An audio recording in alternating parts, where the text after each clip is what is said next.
Greetings, friend, and welcome. Today we are in John chapter 3, taking a look at verses 31 through 33 of our text. We're going to see how well our Latin holds up against our Greek of the first half of this paragraph. Let's go ahead and get started. Oh, actually, look it up. And yes, it was neuter, at least according to Cassell. No, not Cassell. Cassell said it was common. and then we've got Stelton said that it was neuter. There we go. Yeah. Now we start.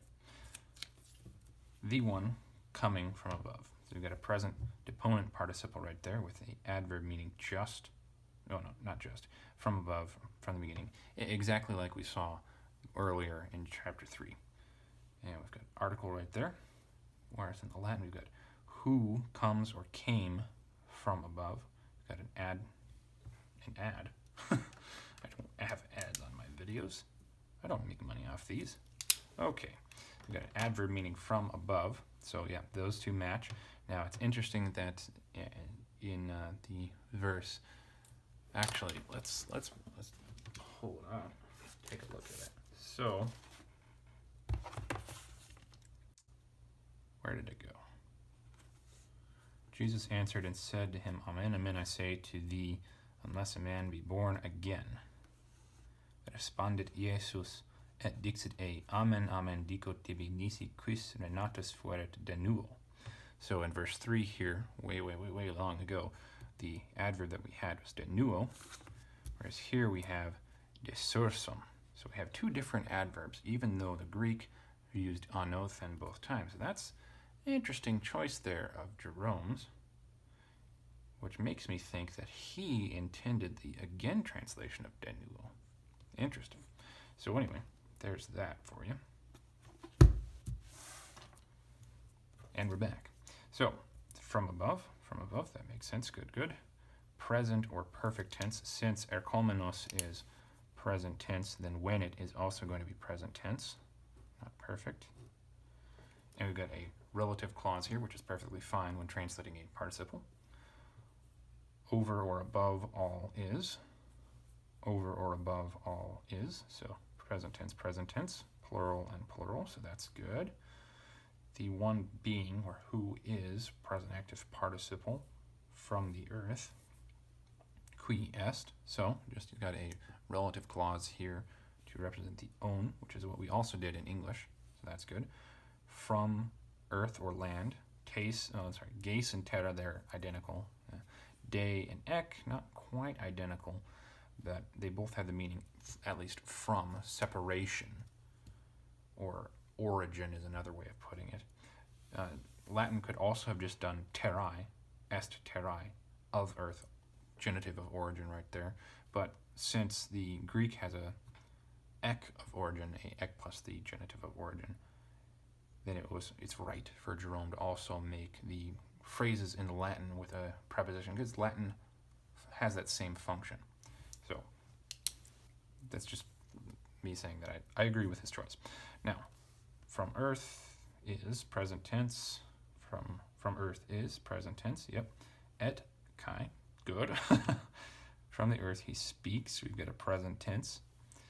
From the earth he speaks or he talks. These two verbs are, as far as I'm aware, they are their counterparts. Yeah, that's the word, counterparts. So that's perfectly fine. Ho, the from the heaven. Who, from the heaven. Erchomenos again. When it again. So relative clause with a participle in the Greek, that's fine. This is going to be present tense also, not perfect tense. Good. Epano panton estin. Over all is, and then we've just got supra omnes est, exactly as we had it right there. So no change in that. Jerome included that because whatever version he had has the same text. That doesn't really matter one way or another for how we read this Greek text. We're going to leave that in there, of course, just like the Nestle-Aland people did. I don't know what I was just saying there.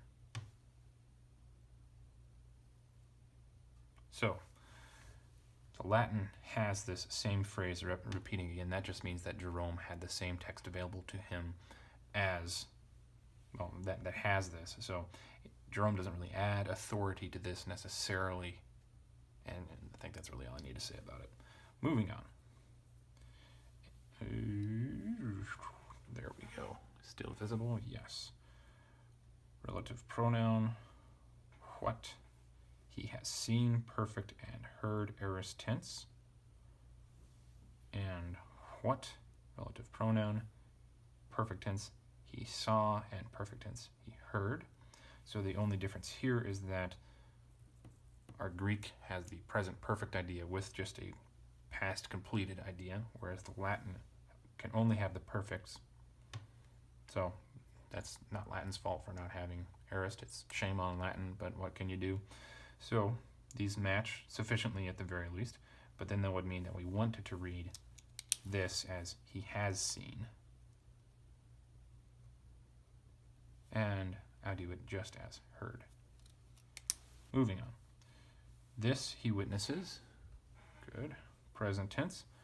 This he asserts or he publishes. So it's interesting that Jerome chooses a different but related word when we've got marture here. Previously, Jerome, he would have perhibet testimonium. Yeah, I think that's what it was. Prohibit testimonium. Or anyway, so it's interesting that he chooses testator here instead of his way of saying martyr.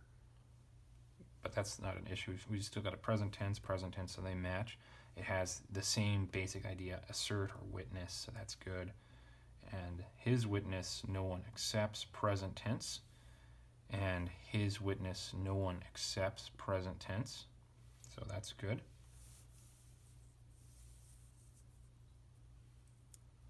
All right, still visible? Yes. The one accepting, present active, aorist active participle, his witness. Who accepts? We've got the present tense right there, but aorist tense right here. So that is actually an issue that I will take with our Latin. This should be perfect. It's pretty easy. It would just be a capit. So, oh well. His witness. And we've got, better pull this back up, sorry. Aorist causative verb, he caused to be marked, he attested that God is truthful. And then in our Latin, we've got, he marks or he indicates in the perfect tense here, that God is truthful or speaking the truth. So verax and alethes, they're good. Estin and est, that's good. That and quia, those always go together. So then it's just the meanings of this. Marks or indicates, attested, marked, or acknowledged. So the signavit and sfragidzo, they're pretty close in their meaning. So I think there is no complaint with that. So looking then at our Latin, clarified those two. That was something I looked up elsewhere. Clarified this, though it's not something that you would have any idea about in the Latin, has seen. And then accipit is our only issue there. It's the wrong tense. So who accepts this? It should be who has accepted this. Well, oh well. Not too big of an issue there, really. I hope taking a look at these has been I hope taking a look at this has been helpful for you, and I hope that you have a very good day, and I hope that I do a lot of hoping. Come back and take a look as we go through verse 34 through whatever it is next week and the week after. This is awkward now. Farewell. Hey, not asleep yet? That's okay. I've got tons of other equally sleep-inducing videos for you to watch. Check them out.